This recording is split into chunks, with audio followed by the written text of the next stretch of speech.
అంటే అన్నిటికన్నా ఏది ముఖ్యం? ప్రార్థన ముఖ్యం.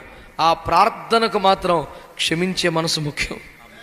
కడుపు నిండా కోపం పెట్టుకొని ప్రభా హల్లెలూయా ఈ ప్రార్థన ముగించే లోపే నువ్వు వాడిని శిక్షించు నాయనా, ఇక ఆ ప్రార్థన ప్రభు దగ్గరికి చేరదో. నీవు నిలువబడి ప్రార్థన చేయున్నప్పుడల్లా వారిని క్షమించు. నేను ఈ మాట్లాడుతుండగానే మీకు ఎవడో ఒకడు గుర్తు రాకుండా పోయాడా చెప్పండి? నిన్ను బాధ పెట్టినోడు, నిన్ను గాయపరిచినోడు, నీ గుండెను తూట్లుగా పొడిచినోడు, నీ సొమ్ముదిని మర్చిపోయినోడు ఎవడో ఒకటి నీ కళ్ళ ముందుకు వస్తాడుగా. ఇప్పుడు ఒక 5 నిమిషాలు మనం ప్రార్థనలోకి వెళ్ళబోతున్నాం. మీరు ముందు మనస్ఫూర్తిగా నీకు క్షమించేయండి. నీకు దేవునికి మధ్య రూట్ క్లియర్ అయిపోద్ది. ఆడు అడ్డం పడి చేస్తున్నాడు ఇప్పుడు నీకు.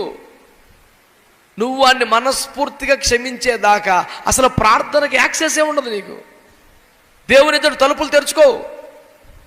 విశ్వాసం లేకపోతే సెట్ కాదు.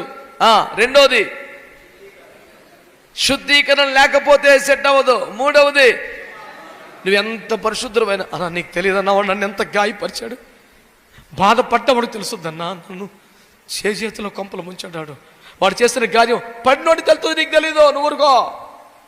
నువ్వు ఊరుకో కాదు, యేసుప్రభు అంటాడు నువ్వే ఊరుకోరా, నీ ప్రార్థన ఎలాగ వినను. నువ్వు నిలవబడి ప్రార్థన చేయనప్పుడల్లా వారిని క్షమించాలంట. విశ్వాసం లేని ప్రార్థన